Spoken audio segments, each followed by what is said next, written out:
Okay. Well, welcome back to some more Coral League. Uh,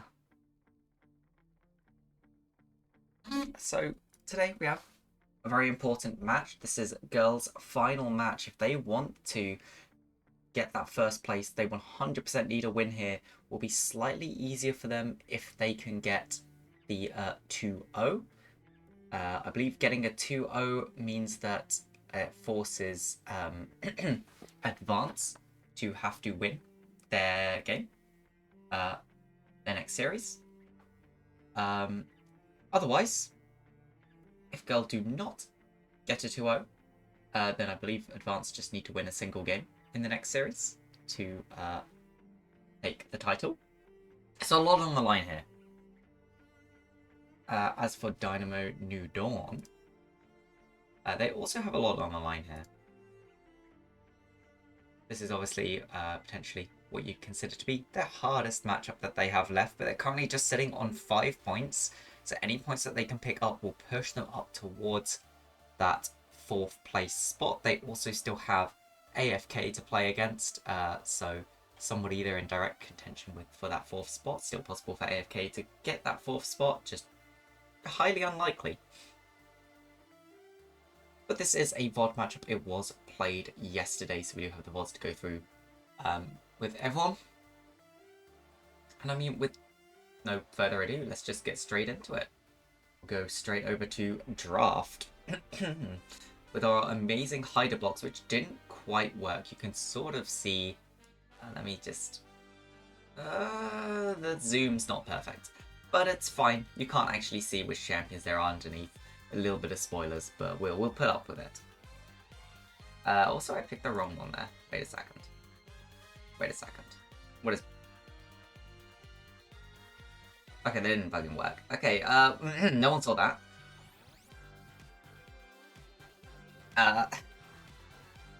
But anyway, for game 1, Girl are on the blue side. Dynamo New Dawn are on the red side. I can see that on the first screen. It was broken. Well, what do you mean they're spoiled? No one has any idea. We'll just speed through the bans so we can see Girl throwing a lot of bans towards that mid lane. They're also taking away the Olaf themselves, which they're fine to play, but they'll just take it out of their hands. Dynamo New Dawn, meanwhile, have taken off the Maokai. Not something that Girl technically play, or usually play much of. The Lissandra, definitely something Preston likes. Jinx, another interesting one because not one that's generally picked up by Girl. In fact, Girl look in the Zaya, which is, of course, the first... it's what Girl have been showing priority on pretty much every series they've played, so I'm surprised Jinx is the thing to be banned away, not this Zaya. And D&D came in with the Vi Braum next. So they wanted to pick up for themselves a strong support, something that can block the Feather Call. If done right, you can actually throw your shield the correct way to block pretty much the entirety of the damage. Whereas Vi, has just a very strong early game jungler right now. Girl, of course, will lock in their Soraka. They take it whenever it's open, as well as the J4. J4, just a strong jungler. Worth noting, Girl do have a substitute for these matches. O'Neal will be playing in the jungle and Buffalo Goose will be playing in the top lane. Or at least that's their initial starting. D&D, seeing the enemy lock in, are going to lock in their own AD carry. Don't want to be pushed too far down on that AD carry pool, which does force us into the second ban phase. Second ban phase, D&D elect to ban out the mid fight, so moving more towards top lane. Girl also doing much the same sort of thing. Banning away the Alawi themselves, and then just a Yasuo ban thrown towards mid lane. Preston and Galio banned out by Girl. So that leaves D&D to pick something. They're going to blind pick their mid laner, pick Ahri, a very safe blind pick mid laner. It will be countered though by the Yone, completely disgusting champion right now. Not too surprised, Preston does like the champion, so that's quite an easy pickup. And Buffalo Goose will lock in the Shen. Interesting enough, it was a bit of a Renekton one trick in the past, so interesting that he would decide to go for the Shen over something like the Renekton. But that will leave D&D to get their counter pick for the top lane, and they'll pick up the Aatrox themselves. Aatrox can do quite a lot of damage to Shen, considering he can just rely mostly on those Qs to proc a lot of his damage. So, what does this really mean for the draft? Go have overall a slightly better front-to-back team fight and team fighting comp. They've got the healing, they've got some shielding. Shen can keep someone alive in the pinch. Two fairly safe carries in Xayah and Yone, but they don't have all that much magic damage. So, something D&D could look into potentially trying to build some, stack more of the armor to keep themselves alive. Of course, Shen, Yone will both do a bit of magic damage. Soraka will do a little bit. Jarvan's going to provide some armor shred anyway, so it's not too big of a problem. Whereas D&D, probably going to be more looking towards the sort of pick style, when you've got the Ashe, the Ahri, something like the Vi, they'll be jumping in, trying to get on that backline, trying to take out the high value carries from Girl. Well, let's just go straight to the hype trailers, why not? We're not gonna, delay on the game or anything.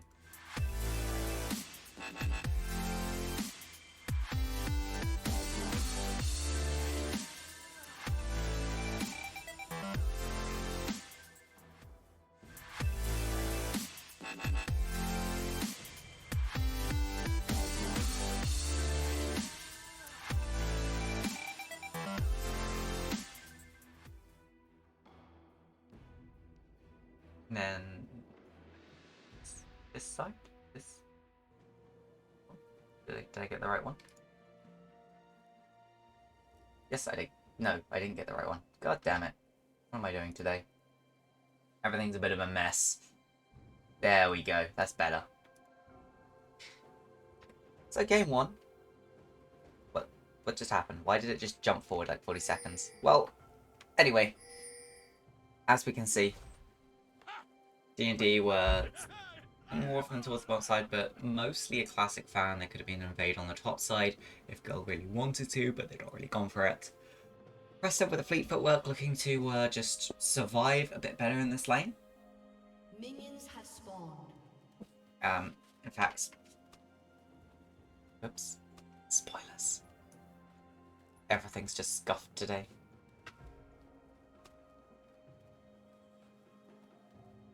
Banter going on in chat. We do like a little bit of banter here.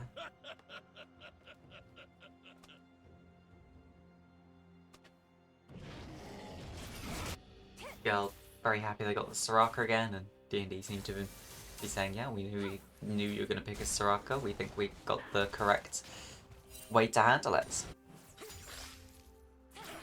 I do wonder with a lot of these comps when people, are against Soraka, why they don't lock in something that has the inbuilt Grievous Wounds. You could take something like a Varus AD carry. Varus's E, people tend to forget, has Grievous Wounds. Oh, press jumping onto a Killian, getting a nice trade. Whereas we see here in the top lane, Brock the Brocking doing a lot better into Buffalo Goose. This is sort of what we would expect in a matchup like this. Very hard, especially level 1 for Shen to do anything. He does need a few more levels. Oh, nice root coming out from the bot lane of Girl. That's a lot of damage. Double flash. Zabutor now, though, taking tower shots. Will get stunned up. Nice cleanse, but no one goes down in the end, and it's 2 for 2 on summoner spells.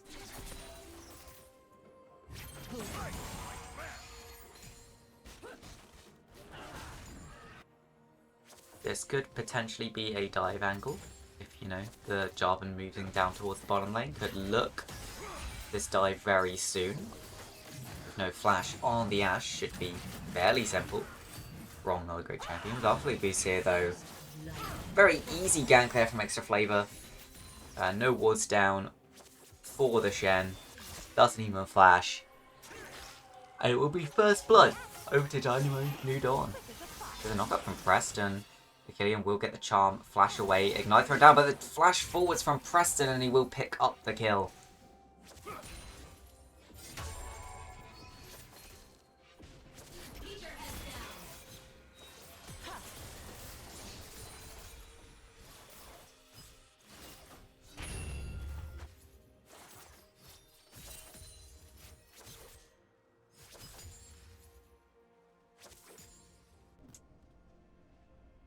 And then, you know, slow early game so far. Girls slightly getting the advantages across the map. That Shen, even despite being down the kill, does have the very slight CS lead, so not falling too far behind in that matchup. Likely to be quite hard for the Aatrox until he gets a bit more kill threat on his side. All he can really do right now is poke with those Qs. Hope to get enough damage down.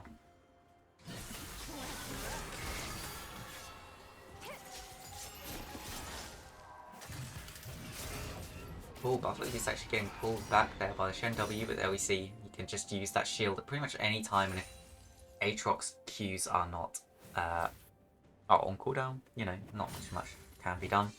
Especially the invade from O'Neal onto the bottom side of Dynamo Noodle's jungle. He's going to take away at least the Grom. Buffalo Goose could be in trouble again, but he has flash this time. Holds it. Just uses that taunt jumping away.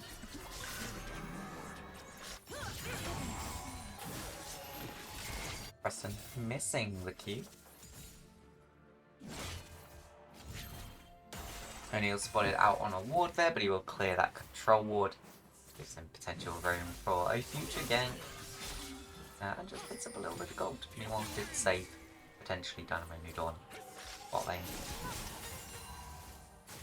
Gillian getting some nice charms down, but Preston just jumping forwards will actually go for the kill here and does pick it up in the end. Buffaloes could be in trouble, not flashing away.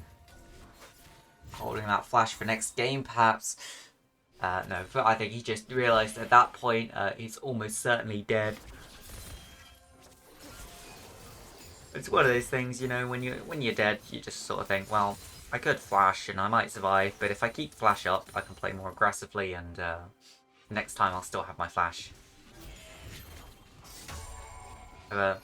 Gold lead still being built, especially in this bottom and mid lane.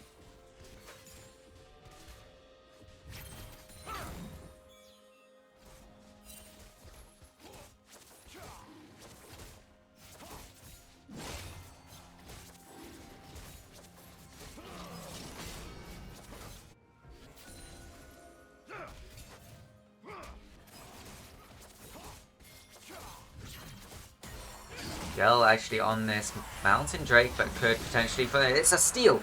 Extra Flavor does pick up the mountain, and now Girl in a lot of trouble trying to kite backwards. O'Neal staying in. It looks like he wants to try and pick up the kill, but he will die as well for it. Not worth. He could have walked out of that one alive, but absolute disaster. 1,500 gold down now.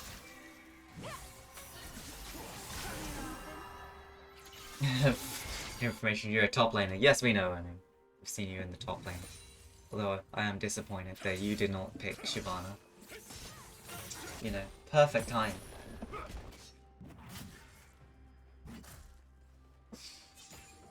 Funneling it all to the Aatrox. I mean, yeah, the Aatrox could do very well into a lot of these champions. Not a champion that's likely to just get bursted out. Although leaving the Aatrox in isolation eventually should be fine. So Zoe on the flank here in the bot lane, but I mean, not too much you can do. The root actually comes through. Legend Mons, Dark Basher could be in a bit of trouble now. Dark Basher forced to flash away. Now they're trying to go onto the Ashe, putting in what damage they can. Zapper will tank a tower shot though, and nothing comes out. Disruptive Rocking there did actually just pop the ultimate. Forcing Buffalo Goose back from the wave, but O'Neal's here to back up. The should be spotted out by the ward Preston. Also here it is a 3v1. The Aatrox could be in a lot of trouble. Jumping to the side, dodging out on the skill shots where he can, but you know, no real tank stats as of yet, and it's quite easy to just take him down.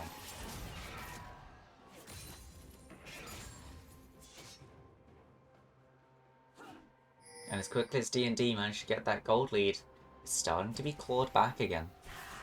Extra Flavor jumping over here is level 6, could potentially try and lock someone up. Zab does have Feather Storm, so even if I commits the flash, not actually going to get any CC down there. It's a very risky play if they're going to go for this gank here. Looks like Vi will just go to take the Krugs. Actually, the first one is picked up by Troll Zoe there. Killian missing the charm. Ult forwards from Preston. Won't pick up the kill in the end. Neil did secure the Rift Herald in the meantime. Will get a few plates in that mid lane.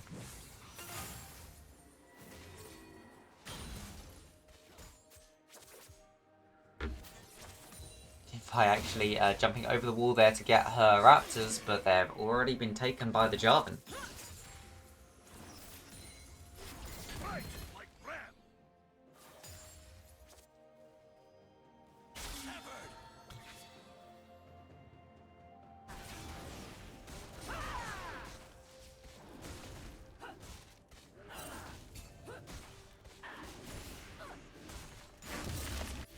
Oh, and it's just insulting here by Jarvan O'Neil sitting in the bush, smiting the red camp away. Thank you for the leash, Vi. Gala slowly managed to get back ahead again. Now the gank coming out onto the Aatrox yet again. He will jump away. Might be able to survive in this one with the added lifesteal. So much lifesteal coming out. O'Neil forced to flash away. The ult comes out from the Shen. He will get out of that one, but are they safe? That's the ultimate by the Vi, flashing under the tower into the knock-up. It's a beautiful combo, and the Vi will go down. Not respecting the fact that Buffalo Goose was saving the flash the entire game for this play. Rocky now wants to 1v2, and he will pick up the shutdown before he falls. And that's worth for the Aatrox.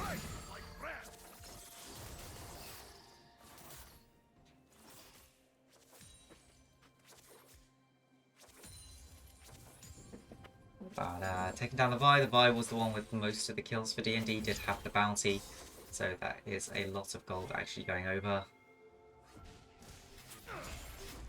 DND might look towards this Drake after that first steal. They are starting to stack quite early towards getting towards the soul. See, the next Drake coming up will be a Cloud, one of the lower potential value Drakes. Troll Zoe there flashing away, a lot used. That's the route under the tower. Killian could be in trouble.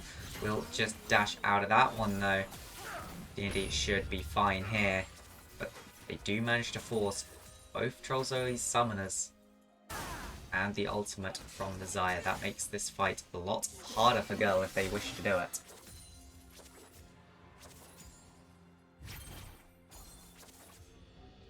But every time the junglers meet, the directed camera doesn't seem to want to show it.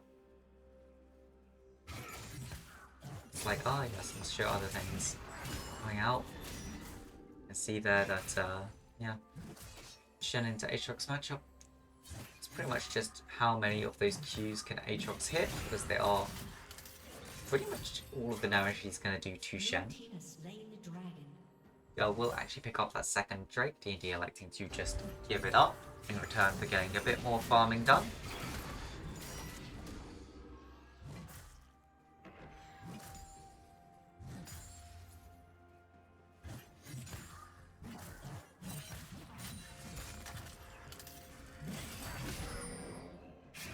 Buffalo Goose going in for the taunt. Nice trades. You see that's pretty much the pattern you're always going to see from the Shen. Taunt, QW, get the two autos back off. Proctor Brocking really is trying to zone Buffalo Goose away from the wave. He has built up a very small gold lead for himself. Paul will go down there. Nice taunt away from Buffalo Goose, holding to the right time. Preston's here though. Proctor Brocking a lot of trouble. Ignite goes down. The ticking. Will it be enough? And the last tick of Ignite, I believe that was, will secure that kill.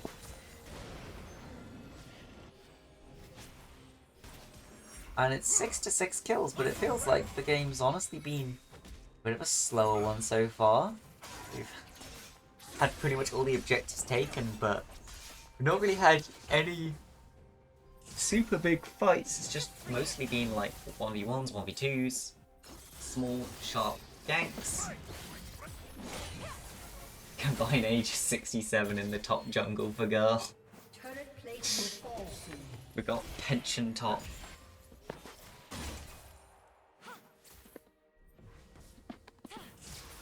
see here. Oh, a nice charm goes up. It looks like they're trying to get a kill onto O'Neal. The wish comes out from the Soraka. Extra flavor in a lot of trouble. Will they be able to pick it up? And the heal from O'Neal.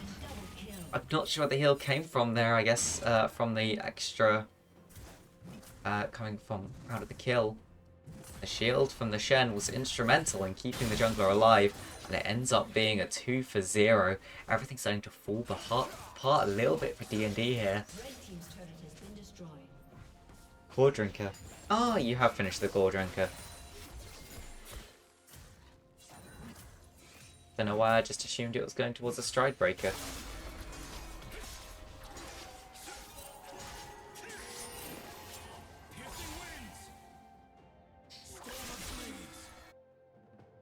Now, first tower's starting to fall. First items being completed. Getting towards sort of early mid-game, start seeing teams move around a bit more. Going towards some more of these neutral objectives. Trying to get to each other. Interestingly, yeah, with the Gold Drinker build, it does make anti-heal even better of a buy on the side of D&D. Now, which of them will decide to buy it? I mean, we'll have to wait and see. Honestly, not too bad for the Ashe to buy it. The volley can stack it quite well across the enemy team. But it's one of those things where most people try and leave it till like after their second item. Static Ship still OP. Well, it's more balanced. It's not like completely broken OP, but it's still pretty strong. Acts both as being good burst, and a lot of people take Minion Dematerializer because it allows you to still just one-shot like the entire wave with a Shiv proc.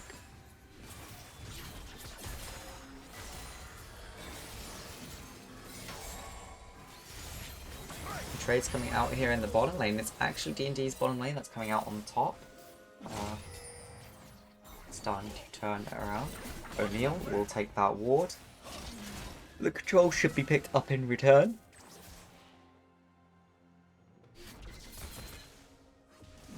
Hegemon's with a volley. 4 people here though. Potentially in a lot of trouble. That's the double knockups. Dark Bash tries to survive as long as possible. Tower will go down. It's an easy two-man dive. Side of girl. Oh, and Preston there with the Q across the wall actually stops Achillean's jump. But I'm not sure that might have actually saved Achillean's life though. Achillean jumping over into the middle of the enemy team could not have been the best.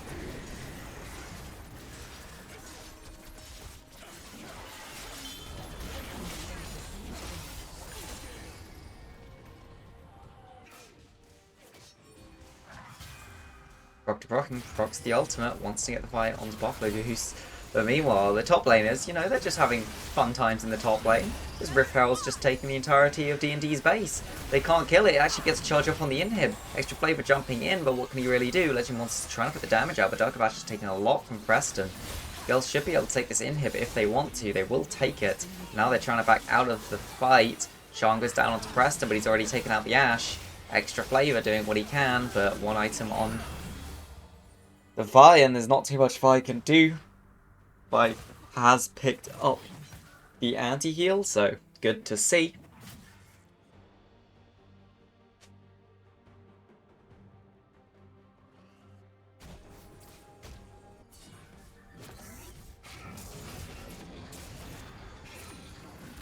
Brock to Brock actually taking a couple of tower shots there.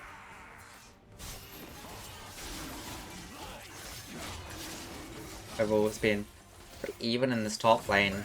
I mean, you would hope if you're the side of D&D that Aatrox will start to really win out on it soon. They really need the pressure on the opposite side of the map here. Been a bit of a struggle so far. There's a knock up. The second Q, he's going for it, forces the flash out from Buffalo Goose. That's important. If you can keep doing this and just keep getting these advantages over the Shen, you can alleviate the pressure a little bit around the rest of the map. If Shen's always under pressure here, not really able to ult to help out the teammates.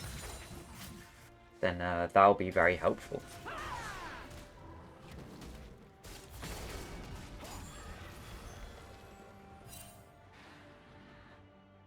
What happens if there's a tie at the end of the season?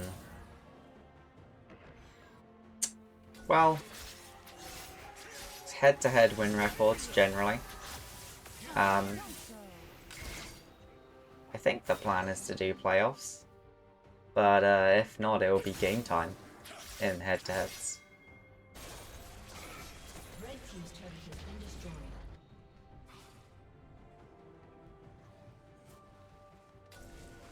And lowest game time overall will win. It's not a great indicator. But generally, the harder you win a game, the earlier it finishes.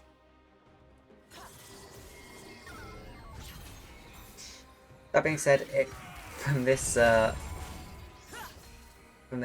time, it's actually very hard for it to end in a complete tie.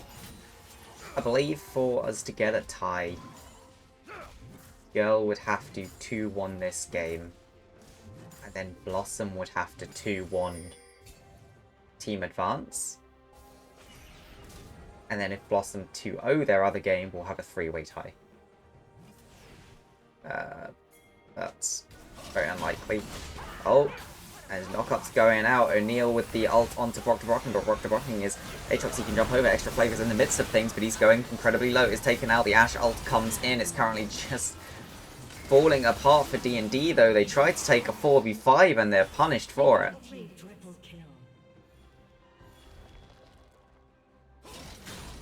Feelings of a bit of desperation there. A nice ultimate from O'Neal kind of kept DND in it and forced them to stay.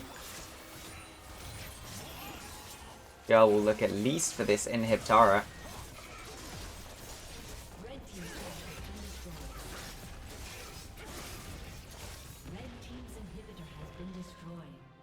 Looks like after taking that inhib, with the respawn timers coming back up very soon, Girl are going to elect to just back off. Maybe they'll turn towards this Baron, with the super minions heading into D&D's base. Especially this early on, they really might struggle to find their time to come contest. If they do, they'll just kind of need to hold off the fight. The longer they delay, the harder it gets for D&D. But they are just rushing it down currently. D&D not really in the area at all. They will get here just about in time. Jumps into the pit though, and the bounty has been claimed. It was stolen by the Arya Killian, with the hero play jumping in with Brock-to-Brocking, and they do steal that Baron, and that's so much gold. That's 400 total gold. Over to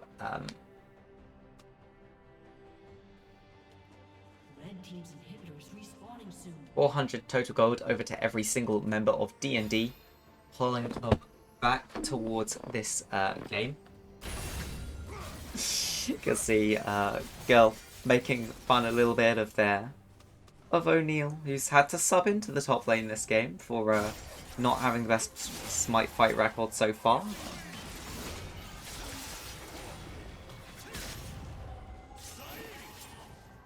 Reminder, he is a top laner, not a jungler.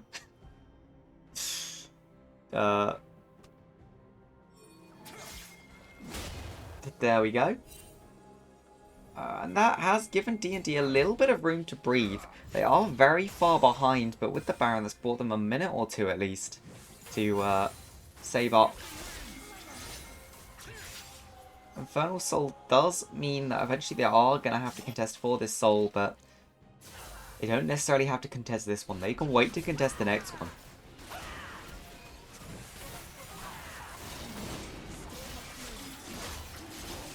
So far still only one Grievous Wounds built though. That could be fine if you're very sure of that person with the Grievous Wounds applying it to the entire enemy team. But with Vi, it's a little bit hard. Vi probably one of the champions that gold-wise can best afford to buy it, but it's probably one of the worst ones for applying it. So, there we go. Oh, Preston jumping out there. I do find it very interesting, actually, that Dark Abasha has gone for, what's it called? I can't remember what it's called. Even Shroud. Even Shroud, that's the name. Oh, O'Neal possibly caught, though, in this mid lane. They're all jumping in. He gets pulled back. Jumping out. Incredibly low. Ashe ultimate, though. The Enchanted Crystal Arrow will take him down. That is a shutdown. A little bit more gold. Ooh, Zab now forced to use Featherstorm.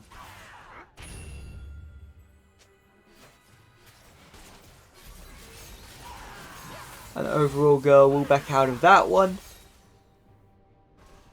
They don't manage to get the inhib. Again, they will just back off. Seem to be struggling a little bit here to push for that end. Yeah, as I was saying, I'm not sure about Even Shroud on Braum. I mean, yeah, it gives extra damage when you get the stun, but you can't reliably apply the stun for the majority of your team's damage. Against characters like Yone, who will be looking to kill your team, or kind of assassinate your team, Locket, it feels like Locket might have just been better, you know. Really, you're just looking to keep your team alive as long as possible. I think Locket might also actually be cheaper, I'm not sure. But there we go. Chirelis also could have actually just been a nice option to figure it out. First game, or is it from a VOD? It is the first game, but this is VODs from yesterday. Not being shown yet. This is first view of series. Girl so far having a fairly dominant game. There's a bit of back and forth in the early game. Some few missteps by Girl and some misplaced smites have allowed D&D to stick in this game, stick at it, and given them a chance to come back. But as you can see, it's still going to be a very uphill task. Ari there, forced to use the ultimate to jump away. That is going to be down for the next fight. Jump forwards. There's a charm going in, but so many people caught up. The silence is good. And just some damage really being put into the inhib. And Girl walking away. O'Neal was taken out very quickly, but the fight's breaking out here. Zap on the backline using Featherstorm. He's being run down by the Vi. Can see here, because that so much going on. Very cool. Zab still alive. The Aatrox struggling to kill the Sire with the healing coming out from the Soraka. The Goat keeping alive her AD carry. Already starting to run out of mana though. Could be in a little bit of trouble. Dark Flash forced to flash away. Brocken going in, getting the knockup, gets the kill. Now it's just Troll Zoe left. Silence will go down into a root. Troll Zoe forced to flash away over the wall. Brocken trying to follow up, jumping over the wall. Finds Troll Zoe. Auto attack to finish it. And a nice fight from D&D.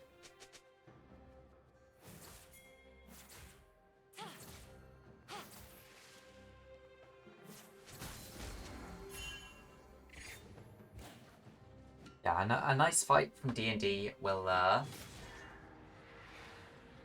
bring them further back into this game, starting to close that gold lead. Close to 3,000 now, which, you know, when you spread that around, is really not that much.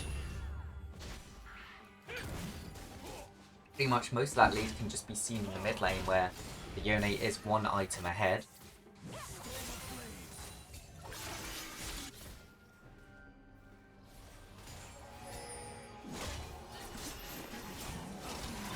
Oh, Vi potentially caught out here. Will try and dash away, but double ultimate committed. Preston, though, able to dash out of that one and not get pulled back. There will be one picked up for Girl. It is the enemy jungler, so they might be turning towards this Baron very soon. But how do they feel about this smite? They are starting up the Baron. O'Neal does have smite.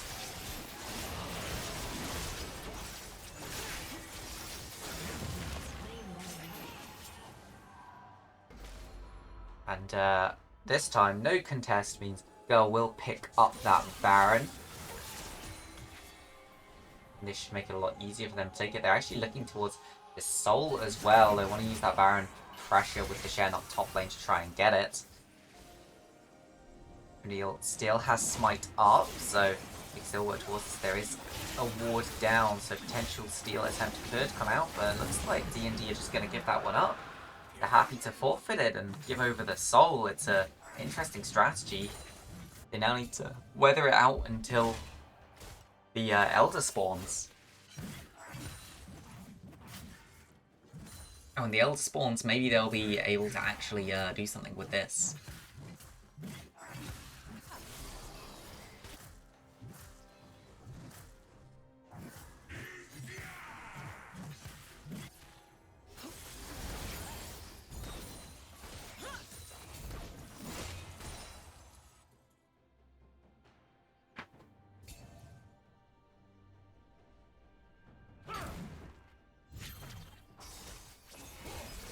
Well, just using the Baron here. 3 fronts. They will take both the bottom side inhibitors. Buffalo Goose on that Shen still slowly pushing the top lane. Does have the ultimate, so can join a fight if needed, make it a 5v5. Use the ultimate to save someone in dire need. But Girl just happy to Baron up these minion waves. Preston jumping forwards, puts down the ignite, ulting in. He could be in a lot of trouble, but the ult is coming out. Preston just manages to stay alive. Very lucky for him, but oh, they've got Sam. They've taken out the Xayah. And O'Neal now caught them in the Cataclysm, but he was the one stuck in there with them. That's 2 taken down. Girl finally get the inhibs, but they lose 2 in return. Achillean trying to follow up. Too much go out. Girl also did get that inner top tower on the top side. And it's interesting to see with just the one ranged character, or one real ranged person to step up. Girl struggling to finish here. They're being forced to jump into D&D. D&D just being very ready to turn, to blast, use all of that CC to keep someone locked down and take them out.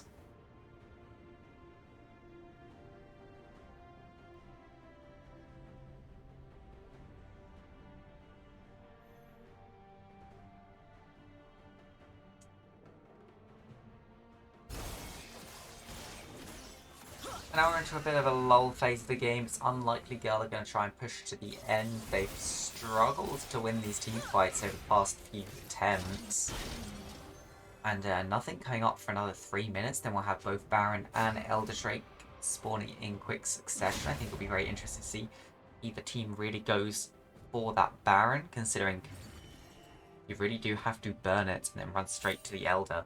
And even if you do, it will give up the priority over it to the other team. It'll be very hard for you to get in there to take it.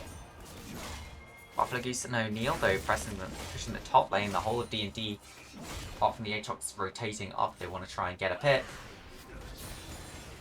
But they're just sticking together, playing it very safe, making sure, you know what, maybe we can pick up some more gold, but we'll just make sure we don't die before this Elder coming up.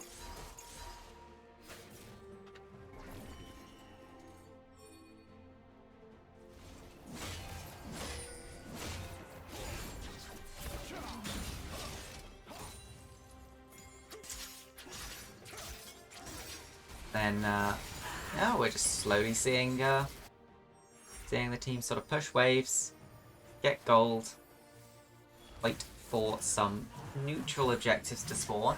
Neither team really able to pressure the other one fully.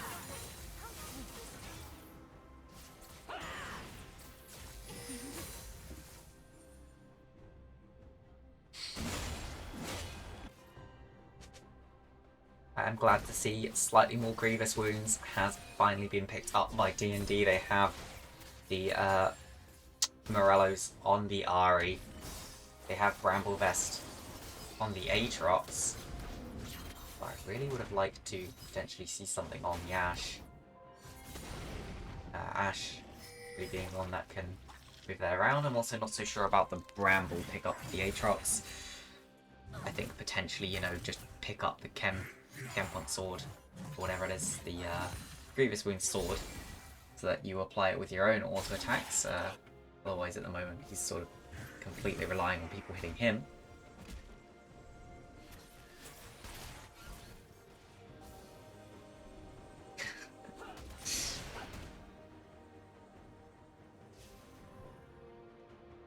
Boomers unite indeed, and this game, DND is showing incredible resolve here, able to stick in this game for quite a long time. We weren't really expecting a Darker Basher, though, could just be caught out here. Knockup goes down, they've caught 2 so far. Preston jumping back, O'Neill's got 4 in the cage. Big taunt, big feather call, that's 1 out already, 2 down. And now D&D forced to run for the hills. Gillian will get a charm, get some damage onto O'Neill. But commits the ultimate as well, jumping around, trying to force him back.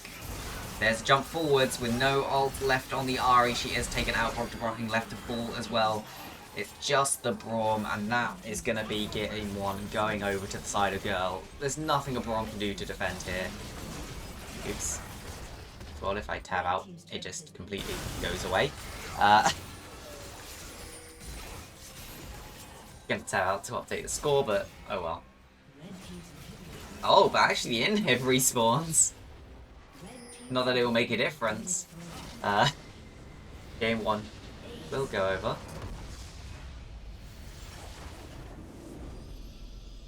Side of Girl.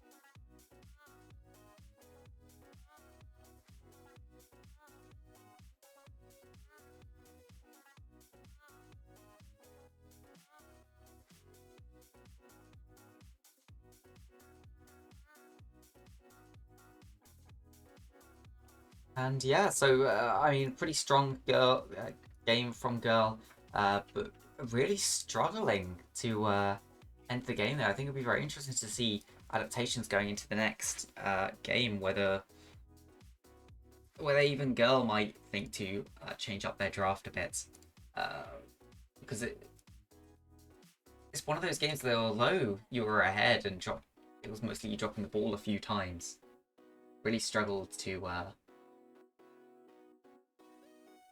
get that end.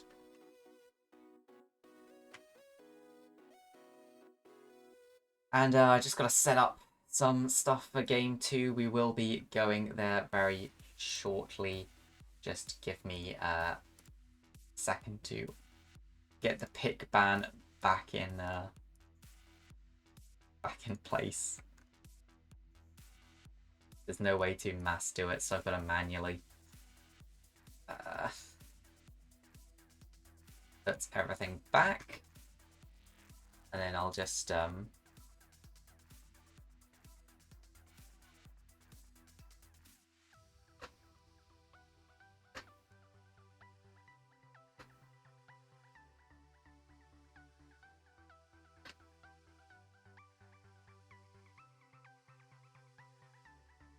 I'm trying to get a zoom that works, but really doesn't want to for some reason.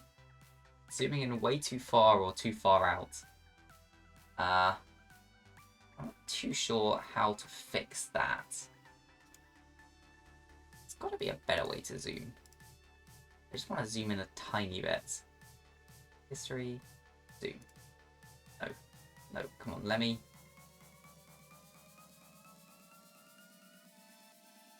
Oh, maybe this will work. Oh, okay, this is not. I'll go back. What have I done?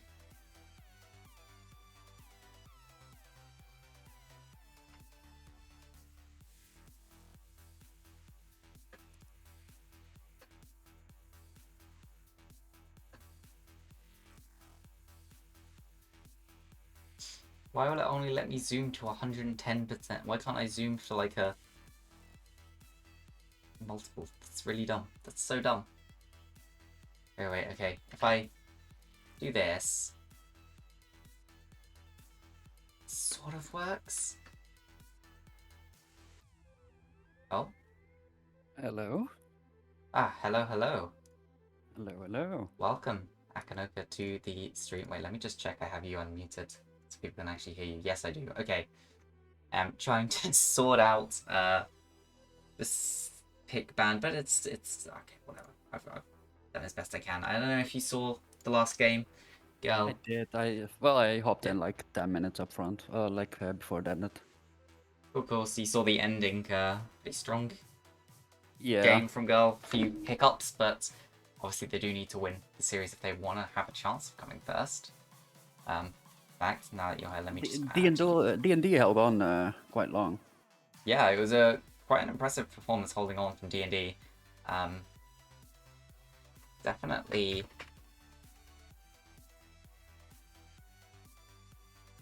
Sorry, just trying to fix everything on the stream. We're having a bit of a scuffed day today.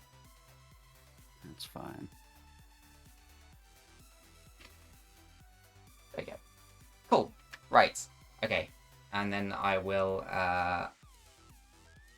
share my screen. Yes, that would work. Yeah, That would be helpful. that would definitely help. And we'll do it through here. So you might be a little bit behind. So we've not had you on stream before as a caster. Do you know the types of casting? You have color casting and then you have play-by-play, right? Yeah. Is there either one you want to take At least. particularly? Or go more towards? No, not really. I don't mind. Okay. I guess since you'll be a few What do you seconds prefer? behind, I'll do some play-by-play and just back up the color as well. Yeah, sure. Because, yeah. Because you're viewing through the Discord, it's going to be a little bit behind.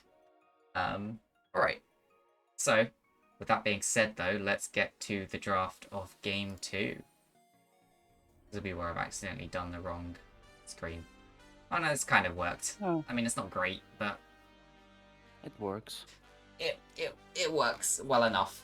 Anyway, Girl versus D&D. D&D, having lost the first game, did choose to be red side again, so choosing those counter picks more over the priority very first pick. We do seem to teams like this a lot, which to be expected. How did Pick a Band work out like last game?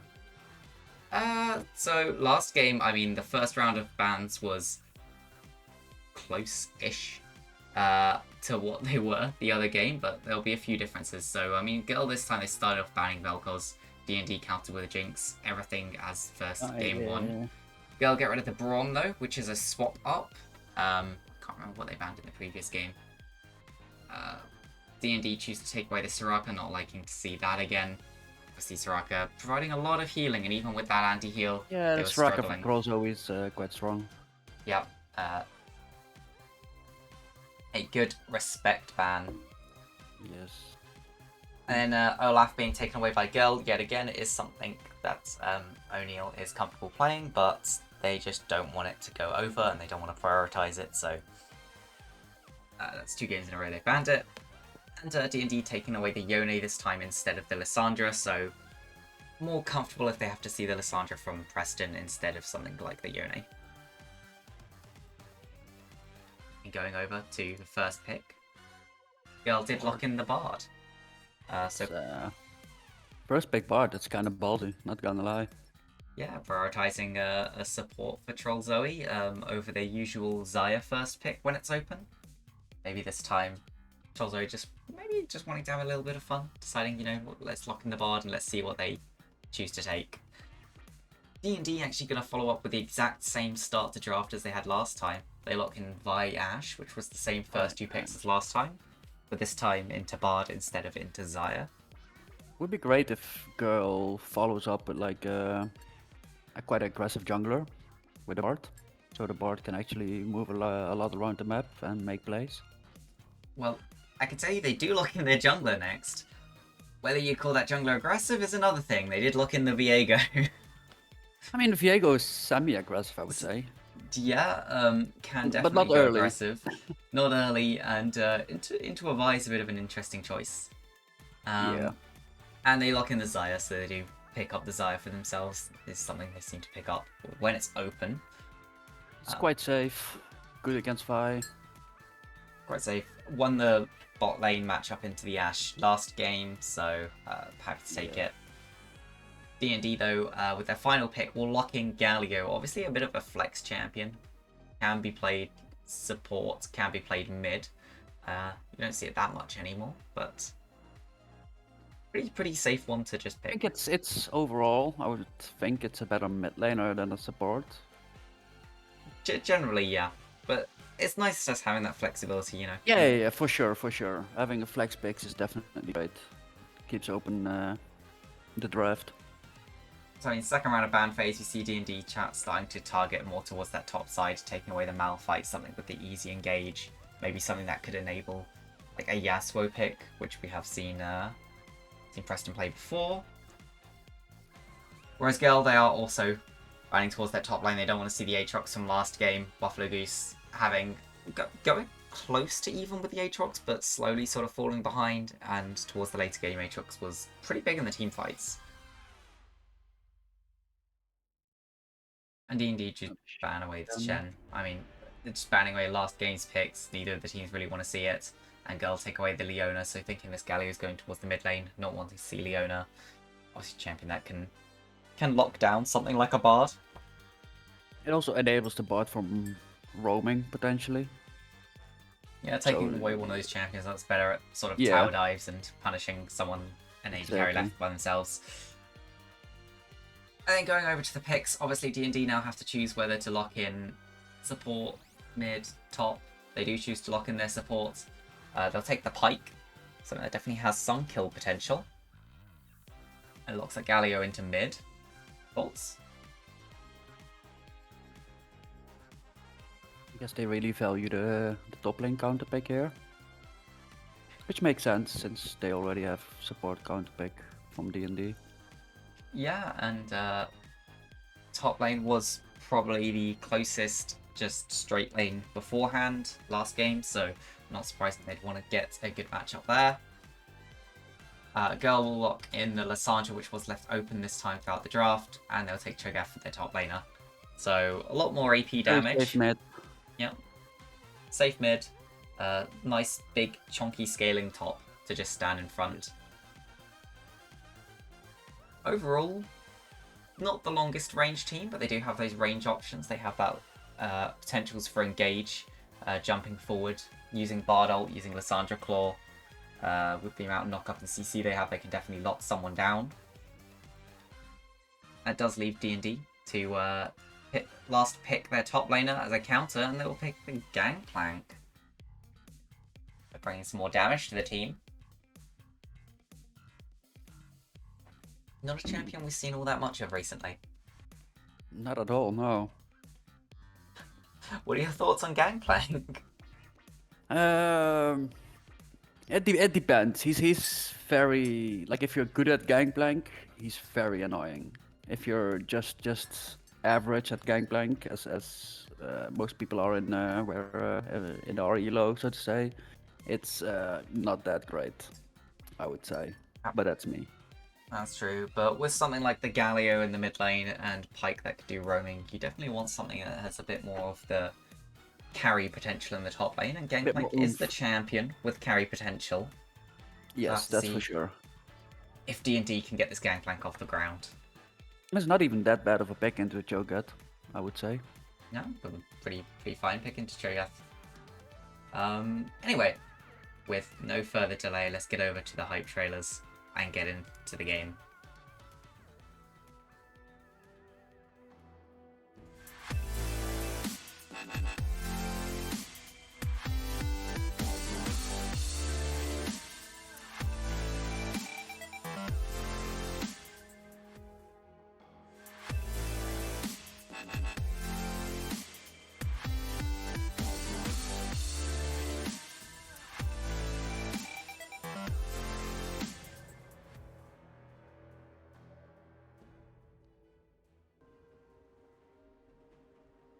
So, Game 2 between Girl and Dynamo New Dawn. As a reminder of what's on the line here, Girl have to win the series if they want any chance of coming first in the league. A 2-0 will give them the best chance, of course. It puts the pressure on in advance that they have to win their next series, whereas a 2-1 will allow Advance to lose that series as long as they pick up a game. There are how many games more left in the season? Well, I think there's maybe 5, including this one. But this is Girls' last game. Advance have one more series. Dynamo New Dawn have one more series after this one. Oh, this is Ooh. nice. I like this. See, the early Bard invade can be very creative.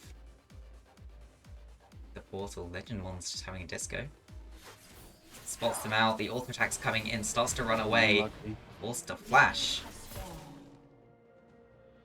I think Lissandra should have started. And I know it's very bad laning, but if they would have loved to pick, just start Flash W, and then get the CC, and then follow up with the Cho'Gath, and then obviously the follow up from the Viego, and then he just locked down and dies, gets a free kill. Unfortunately, it didn't work out like that. Yeah, they do get the flash from the Ashe though, which should Ashe is give good. some nice early game pressure. Yeah, for sure. Opens up the bot lane. You can just walk up a lot. Something to note, Still both gotta junglers, be careful though. Yeah, both junglers starting on their red buffs does mean that Vi will be pathing towards that bottom lane around level 3-4, whereas Viego will be Trying around to the cover top that lane. makes sense. Makes sense, especially, yeah, with the Ashe is I would have loved flashless. if the Viego would path bot side as well, considering they just burnt the flash. Possibly could just be wanting slightly easier clear with the red buff, or maybe looking to gank the gangplank, try and put him behind. Also not a bad idea, but I do think that ganking a Cho'Gath over the Xayah here in this case is Not the best. not Actually, the best indeed. you see a very quick path towards the bot lane by Vi doing double buff into Gromp. Yes, the early level 3 and it's already looking for a gank. That is very early. And Girl are pushing up. They don't quite realize spot on the ward comes down. Will we see a flash? There's a flash in. They get the flash out of the side. Flash for flash. I think that's worth, considering they still have the pike. Yeah, and it would alleviate a lot of the pressure that could be put down on the Ashe. So Abtul got to be a lot more careful about stepping up. Stun. See a melee into ranged matchup in the mid lane, always a little bit hard early on. Galio's but actually holding. Okay. Galio's so much damage taken and Preston just picks that up. That's unfortunate decision making. I was about to say he's holding on well since he had like almost a wave coming into him. He would have been up in CS. But I think just underestimating actually. But there's a fight in bot lane. Troll Zoe taking a lot of damage, forced to get away. The ignite is thrown down. Troll Zoe will flash. Oh no, not actually Troll Zoe. Who flashed there? Thought I heard a flash. No, it's actually a heal from Zab. Actually, 2 sums forced out from Girls' bot lane. Had nothing committed from the bot lane of Dynamo New Dawn. A lot of a better laning phase coming out from them. They are still behind on the CS though. Only slightly, which is fine, I would say.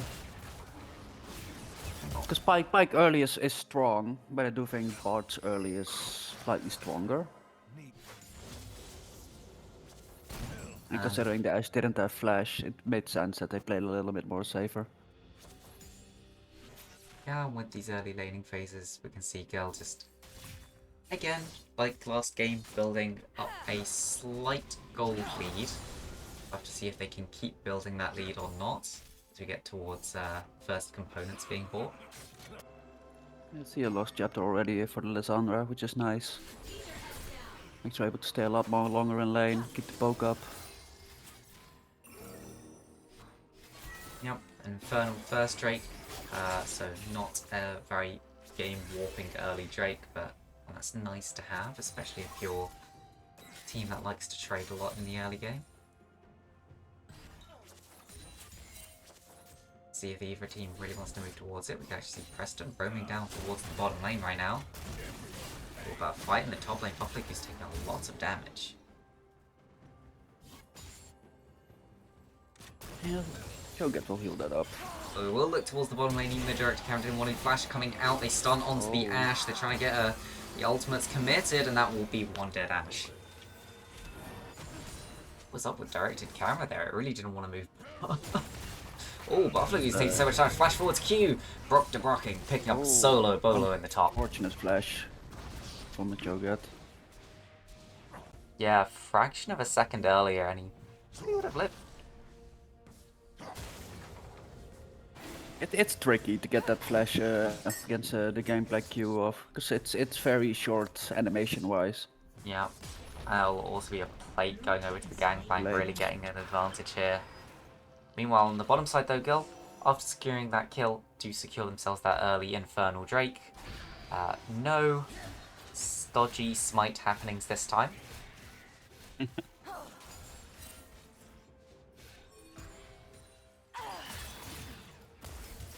Nothing really left up. Seems likely to chill for a little bit, go back, farm up. They might look towards this Herald spawning soon in the top lane. Expect to see junglers. You see the bot already moving, which Yeah. is nice. Trying to establish some vision probably. Maybe get some gang going on. Like shadowing the mid lane up or jumping over. Stun comes down. Oh, that's They're good killing a stun. lot of trouble, and Preston moves forward, blocking the E away. That's a good. But here comes Legimon's and Darker Bash. Are they going for Troll Zoe? Nice sidestep. He will start to get away. O'Neal flashing in with the stun. Stun goes down onto Lissandra though. Preston will ult himself to stay alive. So much damage coming out onto O'Neal. But Legimon's does not want to continue that 1v3 attempt. 4 summoners gone from the bot lane. And DND very close to being able to collapse there, but can't quite get it. God, the gangplank already does a lot of damage. Yeah, he has his first power spike. Got Sheen. Oh, but a gank in the top lane. Extra flavor. Not choosing to commit the ultimate there. Seemed like it could have been... That should have been a kill in my opinion. He could have gotten that. Yeah, it feels like just committing the ultimate into auto E would have definitely got the kill. They should have known there was no flash on the Cho'Gath. But, doesn't risk it.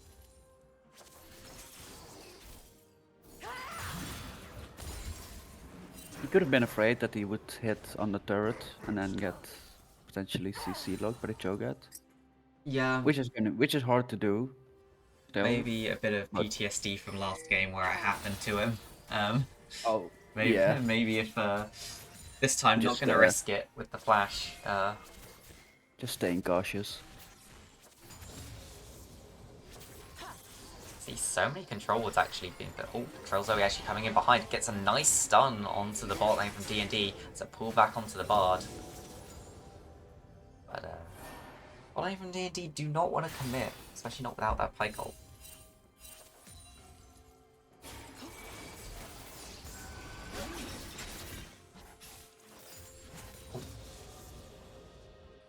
It's sad there, Legendmon stepping back.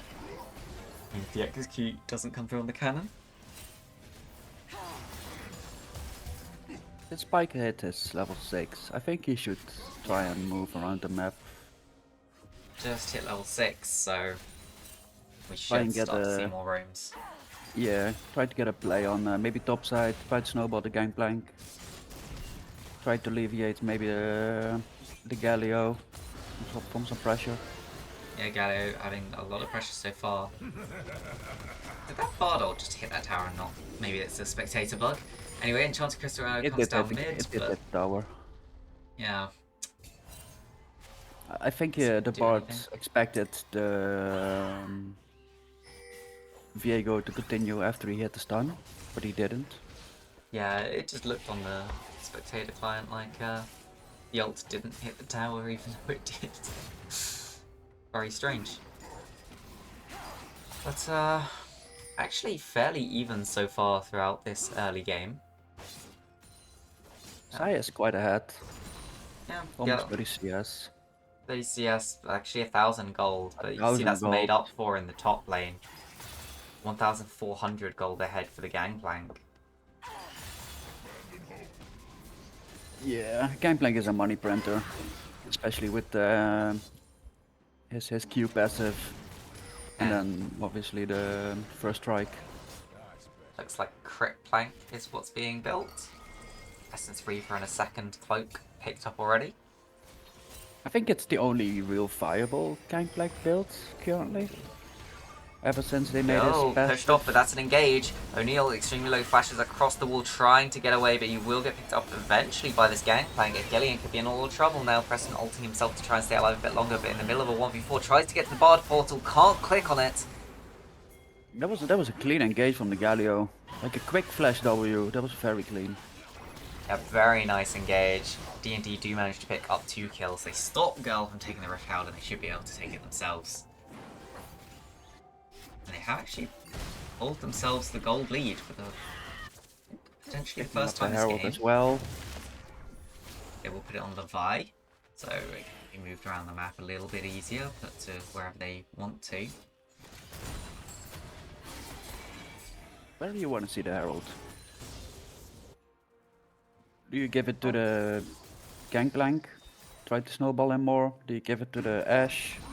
To try to get her more even? Or do you give it to the Galio? It depends. I think I might be more inclined to give it to either the Ashe or the Galio just to try and spread the gold a little bit. Although Gangplank, has his oranges, he can get out of a piece of CC. There's a lot of CC on the side of Girl. And if he's taken out and he's the only one with the gold lead, that could be a problem. Girl's bot lane there, forcing flash from Pyke. Flash for ult. Good trade for Girl's side. Good trade indeed. Girl actually starting up this Drake. Ward goes down, so they'll see what is happening. I believe that was Gangplank ultimate being committed, and director camera's not quite sure how to handle that. O'Neal. Will he get another smite fight? He will actually just take this one for free. Preston actually jumps forwards, puts the ult down. Extra Flavor could be in trouble, try and get away. Will flash. Flash away from the Vi.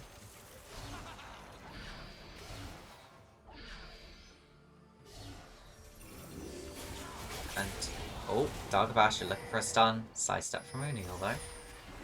Front of Crystal Arrows wide. The ultimate's committed by the Vi. They're trying to get the Viego. They do get him, but it's 1-for-1. Both teams just backing out.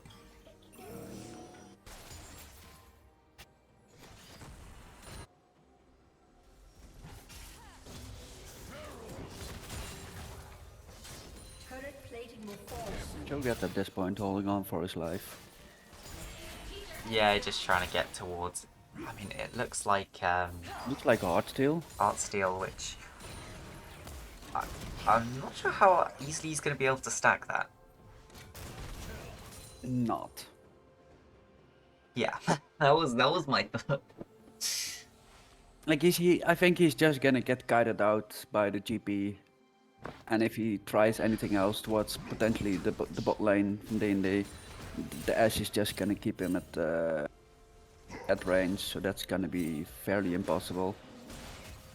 Towards the Galio, sure, but like Fairly late. you don't really want to focus Artsteel. the Galio as so it's gonna be hard.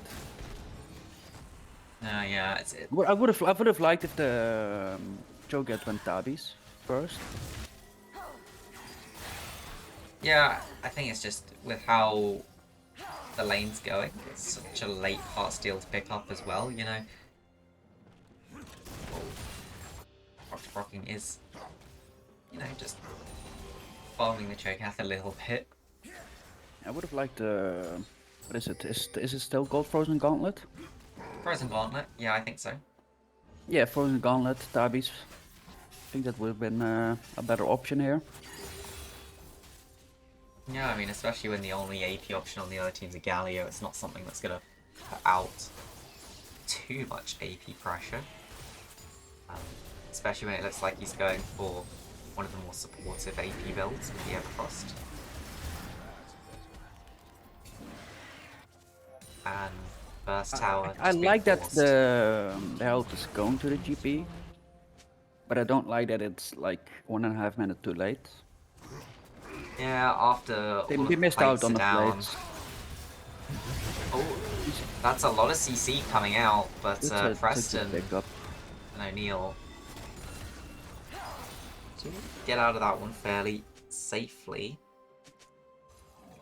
Nice combo from the jungle made of girl.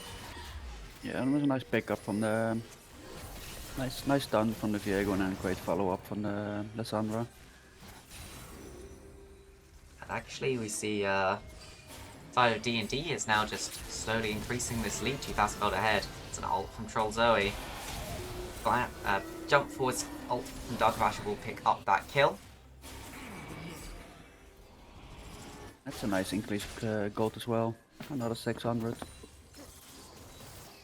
Yeah, and if D&D can continue this and just keep building up this lead, they should be fine when they get to the point where they have to start contesting these Drakes. 2 items already on the GP. It's Hextech Soul, right? Yes, it is Yes. Hextech. It's such a good soul. I think it's the best soul at the moment. Yeah, most people, I believe, would agree. It has just too much value in my opinion.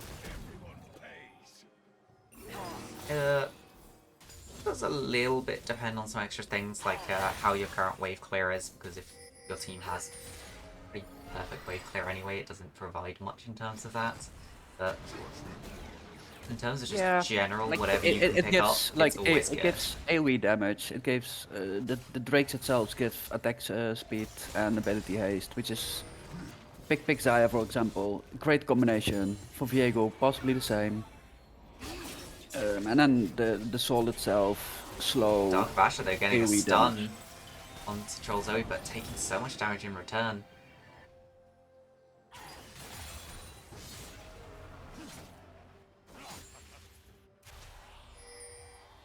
Hex Drake spawning. It looks like D&D will be the ones to move towards it this time. Girl realizing they can't contest, but having got the first 2 Drakes, they're under no real pressure to do so. They will just cross-map, take the Herald, second Herald for themselves. Cholzo might actually go for a cheeky steal here. Still picking up the Herald. So at least they trade objective, which is nice. Working on the backside here. Oh, that's a nice hook onto Troll Zoe. Jumps across the wall. The follow comes out. Dark Basher with the ult. That was a great hook from the pike. Nice pickup. Diego fighting Gangplank, but the barrel's so strong the rest of the team's here. That's the second kill picked up by the pike. I love that the pike picks it up with his ult. Increases the gold inflation a lot. They're up almost 4k at this point. Let's hope they can keep this up so we can get a 3rd game. Would be great. Yeah, it would be very nice to see. Actually, the majority of that gold lead is in top and jungle. Top, jungle, and support. It's actually both mid and AD carry are ahead in gold for girls, so gold lead maybe a little bit deceptive in that. In terms of carry potential, it's not all that much different.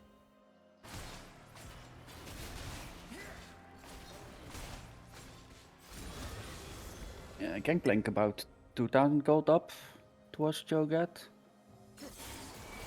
3,000 actually. 3,000 Via with a 400 lead. Pike with a 1,300 lead. Whereas for girl, oh, but there's an engage in mid. Preston just ults himself, gets some health back, trying to just bin out the minion wave. Sonya's comes out to pretty much nothing, flashing in there, trying to get a kill on Gangplank. They do pick it up. Now O'Neal will try and turn on to Killian. Killian should be able to walk out of this one. We'll flash to make sure. But yeah, you know. Girl has some First I thought that advantages. was very greedy for Preston. But Works they out in the managed, end. yeah. Some interesting choices with the stop watching.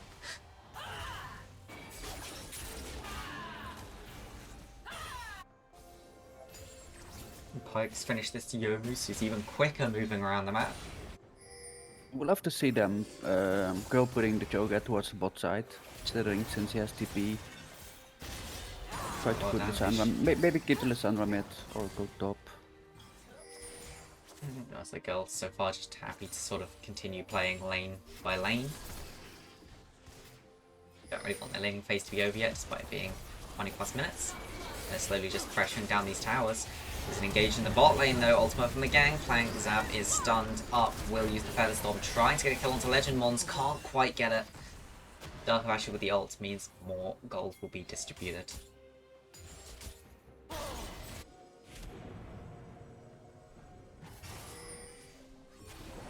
Rifthold we summoned in the top lane. I'm not so sure about that one. They probably could have both just walked in and killed that turret, but the fight breaks out. O'Neal in a lot of trouble jumping out of the tower. There's a lot of tower shots being tanked up. Looks like Gun might just run away with Brock to Brocken with a brilliant barrel. Hits two, takes one, takes the Cho as well for a double.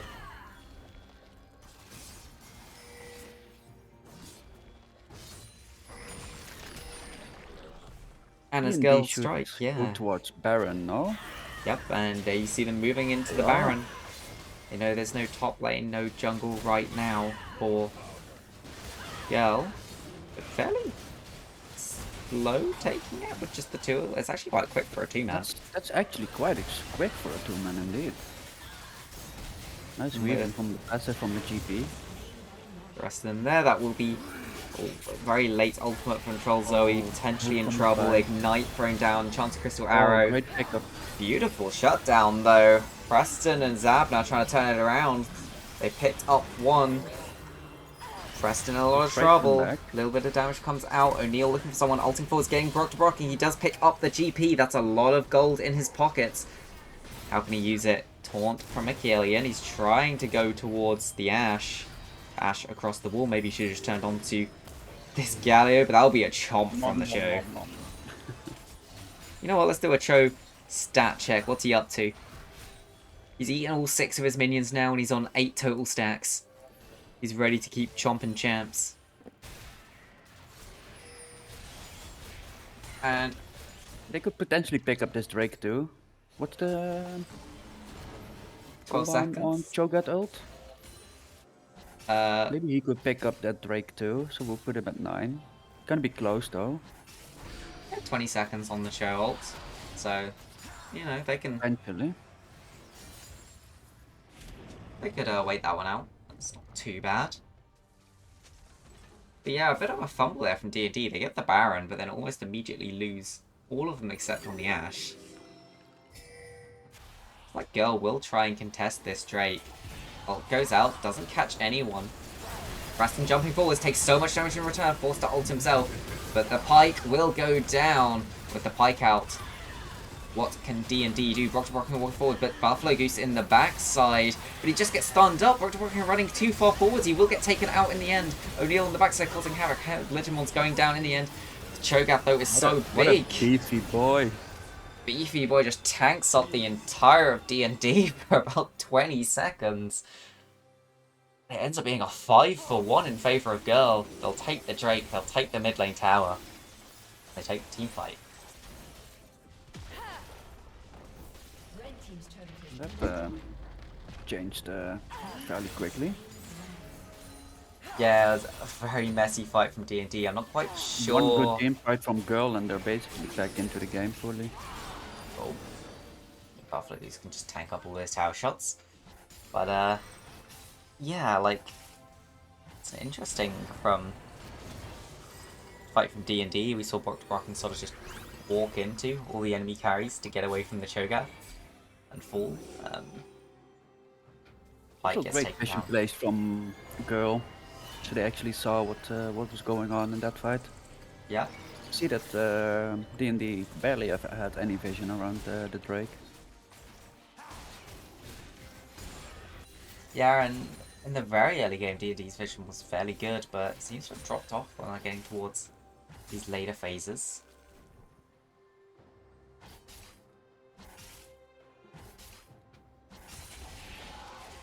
Oh, Dark Crasher just face planting into a wall. Pikey there. Oh, O'Neal face checks. Will just jump away. Are they going to try and follow up? They're trying to get onto him. There's jumping forwards from two of them. They're trying to get a kill onto the Viego. Viego jumping backwards will get executed. Darkbash out to the side to stay alive. But the whole of Girl is on the way now. Jumping over the wall. Flash into W. Beautiful. They take out one. Rock to Rocking now. The one in trouble. Achillean trying to save the top laner. Oh my god, that barrel damage. And the one barrel dissuades Girl from chasing up. It looked like it was going to be a bit of a disaster for DND there after the Lissandra flashes forward, but yeah, that was a nice pickup. Also the very, very fast ult on the... Buffalo is actually walking was forwards. It the he wants to just eat this gangplank. Can't get on top of him. Shut down. Lucky. He just got guided out. He couldn't get close. Yeah. And unfortunately that will happen to the Cho'Gath if he's all by himself. Especially without the flash to close that small distance.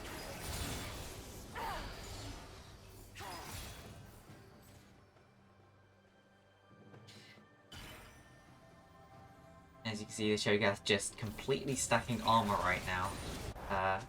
It's a very supportive build on the Galio, meaning you can be sure that probably 80 to 90% of the enemy team's damage is gonna be AD.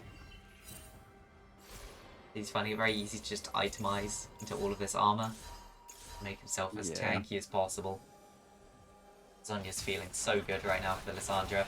Darkbash actually found their jungle, but nothing will come of it. Pike escaping. Jump away fairly easily. O'Neal in the bush, face checks Pike. A lot of damage. Both teams just having a little dance around the red buff. Trying to prep for Baron. Yeah, Baron still about 30 seconds away, so both teams looking to see if they can get a pick somewhere. Brock to Brocking here. That's a nice go forward from Preston. He catches two. Zhonya's to buy some time, but that's one taken down already from the side of Girl. They're going for a second. That's two out. What damage is going down? Zabashol, the last real damage dealer left alive for Girl. Jumping forwards, tried to get the Ashe. Can't quite pick it up, but he will be kept alive with the redemption. That was a very messy team fight. Everyone just kind of face planting into each other. But Girl that traded from like Girl's favor into D&D's favor, then we're back into Girl's favor, then we're back into D&D's favor. Darkbash just using the active there to get away a little bit quicker.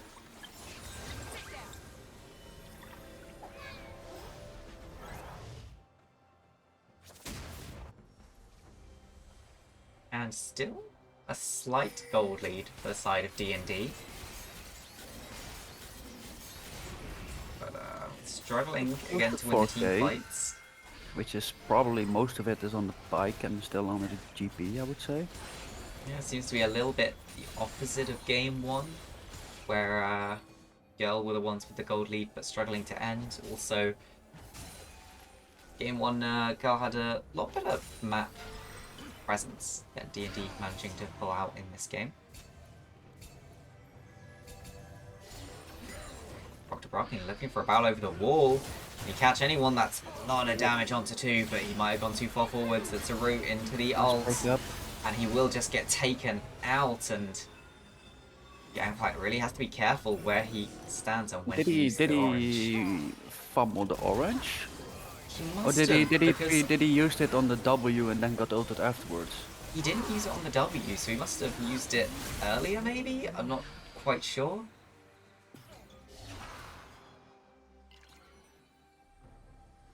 He has flash up, so yeah, that's...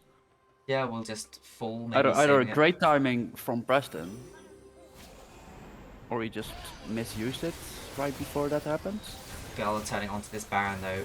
Will O'Neal be able to secure it in the smite fight this time? It's jumping away from most of D&D. Jumps into the pit and he steals it again!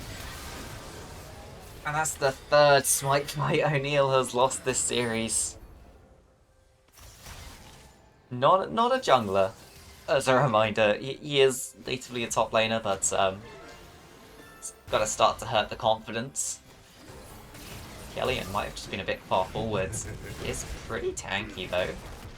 Oh, he actually catches Troll Zoe. Did a lot of damage to the Bard. Teleport coming out. That'll be GP appearing soon in this top lane. Buffalogoose though will just eat him up. O'Neal is chasing up as well. Rocking will finally use that flash to get away. Tries to use the orange to stay alive, but will get taken out. This GP does not have enough damage yet to really fight these by himself. Needs that front line, and there isn't much of a front line for D&D. We start to see where their comp has some holes. Yeah, I think it would have been great if the Galio went actual tank in this game. Oh, Preston gets forward though. He's found the Ashe. Trying to take him out. He'll give his life, but he does take out Ashe and Vi. There's so many people falling down. Flash ult from O'Neal. Picks up the Pike as well. That should probably be the game. Yeah, 10 I think seconds so. on Galio, 13 on the GP. Will they be able to defend around their Nexus? Unless GP does a miracle. Ultimate control Zoe is just a little early. Buffalogoose tanking up the tower will actually get taken out by the tower and execute. At least only 3 of girl left alive. Brilliant barrels from Rocking. They take out one. He'll be forced to run back though. He can't afford to. Massive barrel. No, it's not to Zapdos. Zapdos will do anything. He takes out one. Zap kills the barrel, but doesn't have the damage to win the fight. Rocking saves the Those game. GP barrels there save the game. Yeah, it does leave an exposed Nexus, but it gives them one more chance. And of course, there's only one TP on the side of Girl. They wanted Did they to leave a go ward back in base? No. No, D&D did also sweep it just to make sure, but there are no wards from Girl.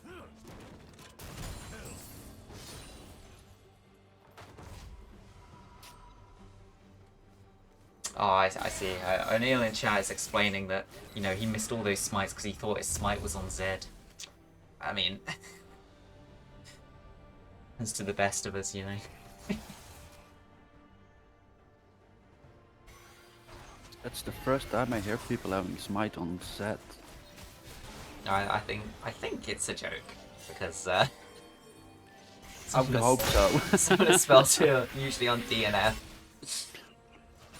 But yeah, this could be a bit hard for D&D now. They also have to be a bit worried about potential backdoor coming in.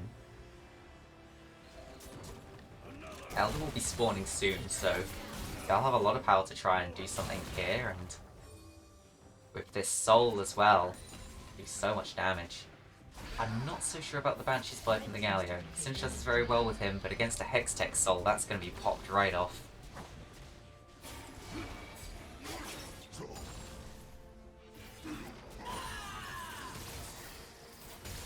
Right, interestingly, that didn't pop it off.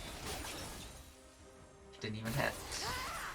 But we see Girl just trying to force down some of these towers.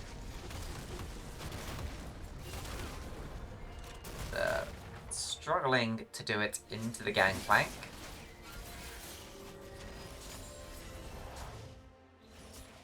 D&D still holding on to the gold, even though it's the less and less valuable at this point. Yeah, at this point, you know, gangplank basically full build, so anything extra goldy sitting 18,000 gold on the gangplank. Any extra gold he's sitting on doesn't really add too much to his power. Also, with champions starting to hit level 18, any XP leads don't really amount to much.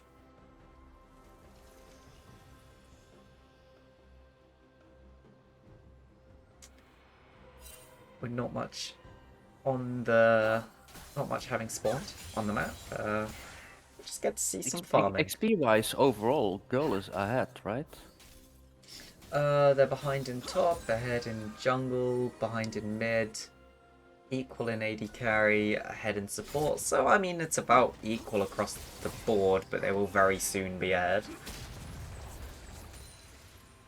Because, yeah, you can't get any more XP on the Gangplank or Galio anymore, and those are the two that are most easily able to get it. Yeah, I thought that the Galio was 16.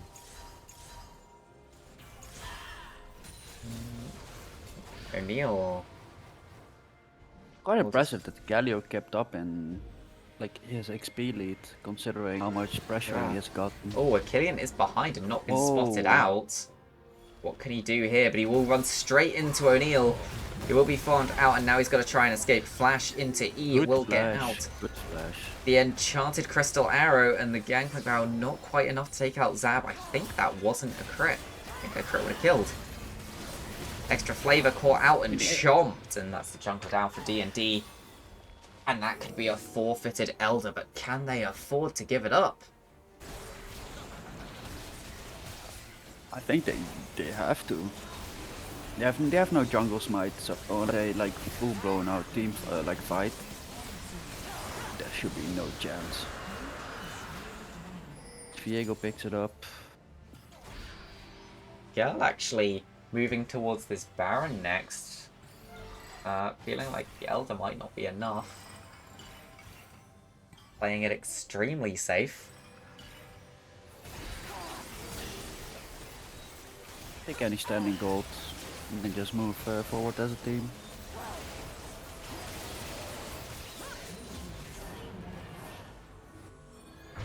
Ooh, Chanticleer just goes wide. Preston. Would be smart if Girl goes for like a 4-1. Yeah, I wouldn't be surprised. They've already been sort of side laning quite a lot this game. Good one now. Ooh, this could be risky actually for the Gangplank to trade this. With Elder, there's not that much. The Chomp considering could it's just Elder. put him in range.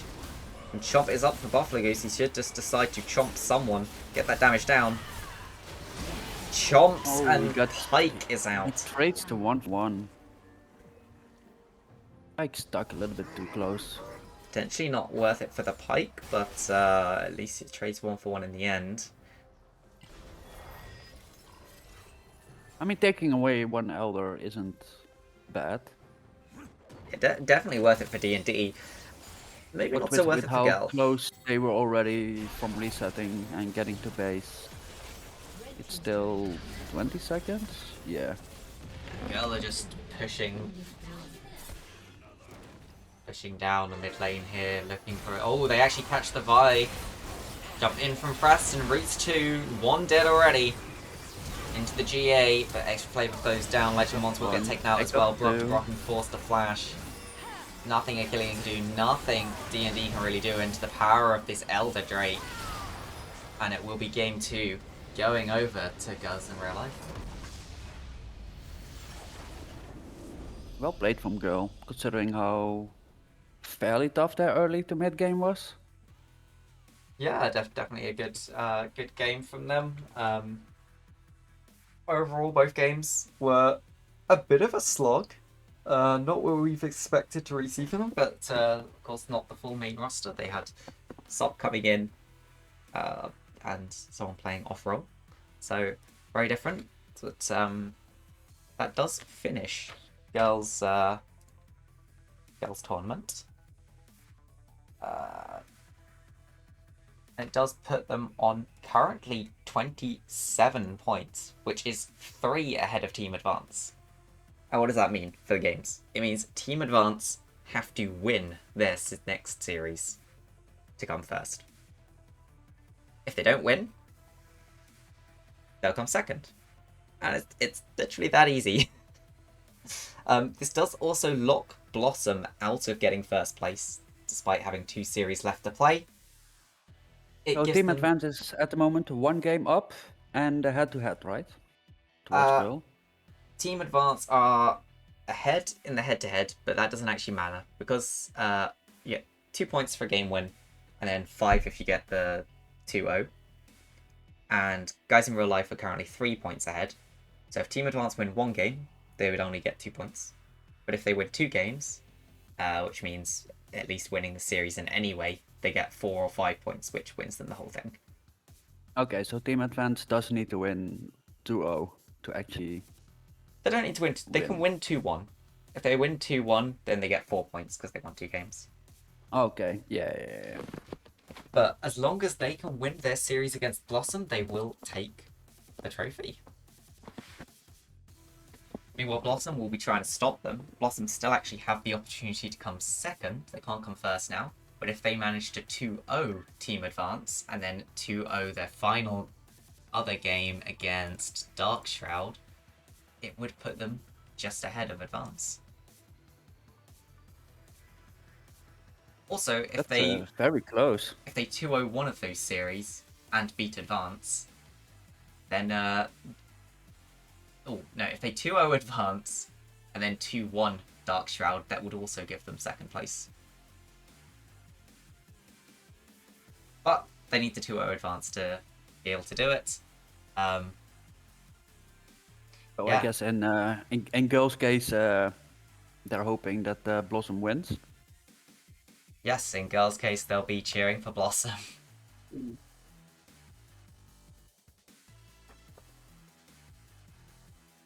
Oh, yeah, Rocky, you probably won't. I mean, it'd be unlikely, but I mean, you never try, know. you never know. I know when we look at the rest of the table in terms of the bottom four, Dark Shroud still sitting in fourth with 2 series left to play.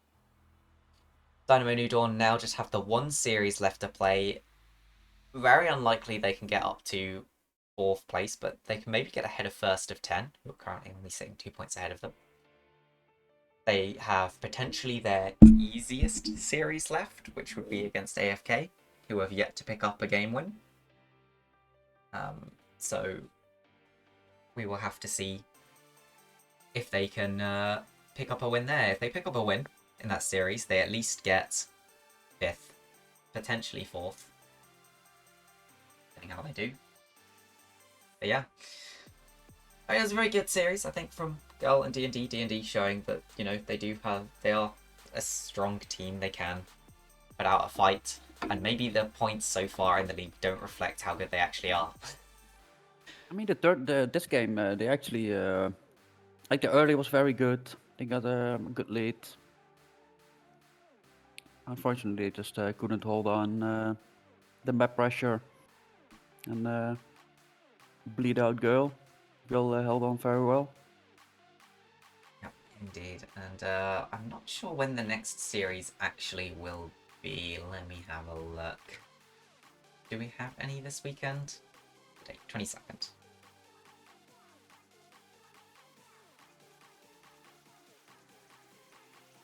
It's 21st, 22nd. I don't think we have anything happening today.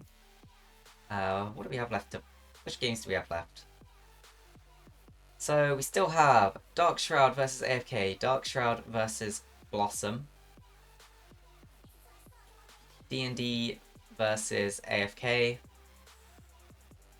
and Advance versus Blossom. So 4 games left. Some of them are still being worked out. I'm pretty sure Dark Shroud versus AFK is coming on Tuesday, is that? Sunday? Monday? Tuesday. Yeah, Tuesday will be Dark Shroud versus AFK. So, pretty important to seeing how, you know, Dark Shroud basically just need to win 1 more game to guarantee themselves at least 4th. Could potentially overtake Blossom. Blossom versus Dark Shroud currently for the 28th. I don't know if that's confirmed or not. We'll see. D&D versus AFK currently sitting on the 30th. I don't know if that's confirmed or not.